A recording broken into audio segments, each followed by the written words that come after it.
A questão que se coloca agora, já que é inevitável, né, a aceitação do Senado do processo de impeachment, como nós sabemos, na próxima quarta-feira, isso inclusive deve atingir muito mais do que a maioria simples, deve atingir o quórum lá do julgamento constitucional de 54 senadores, tal, que não é necessário nessa fase, vale lembrar.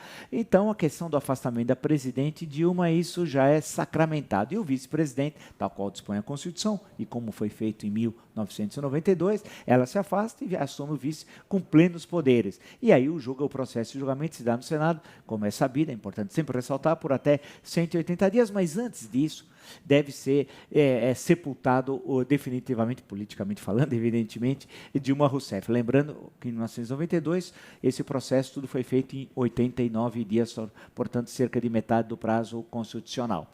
Então, a questão que está sendo colocada em todas as articulações, as últimas 2 semanas especialmente, é o ministério de Michel Temer. E é necessário que ele dê uma sinalização à sociedade brasileira, muito mais do que ao mercado, às questões econômicas, uma sinalização à sociedade de que o seu ministério tem alguns notáveis. É natural que você tem numa área mais próxima aqueles que não pagam placê se fosse cavalo, são os ministros meia boca, mas o centro tem de ser gente que tem relevância, ou seja, em cargos fundamentais, a Fazenda, o Itamaraty, a Justiça, a Infraestrutura, a Saúde. Se você aí tiver, por exemplo, uns 5 ministros que são incontestes, você pode ter outros que são para ter uma articulação com o Congresso Nacional. Agora, esses outros para ter uma articulação com o Congresso Nacional, é importante ressaltar que não é fazer o edando que você recebe, o que o PT fez também, porque senão é trocar 6 por meia dúzia? Evidentemente que não.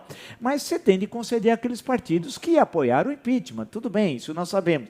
Mas lembrar eles que é necessário agir de forma republicana. Eles têm de ser lembrados, esses que vão assumir essas funções e tal. Não é entregar ministério e falar, faça o que querem. Não, não, não, não, não.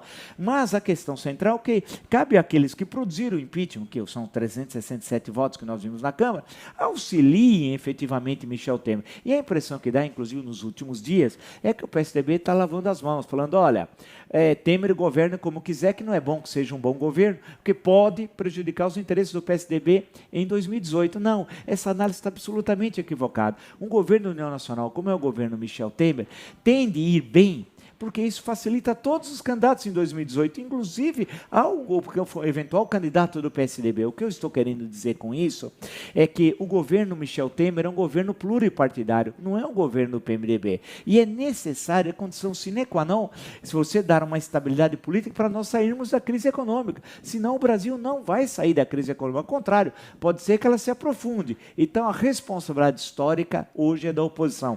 É dar condições de governabilidade a Michel Temer. E governabilidade significa fornecer os melhores quadros. Fornecer os melhores quadros, e há sim quadros nos partidos de oposição, de gente competente para assumir os ministérios. Esse é o grande desafio. Lembrar que Michel Temer vai ser presidente do Brasil e não presidente do PMDB ou presidente do partido X e do partido Y.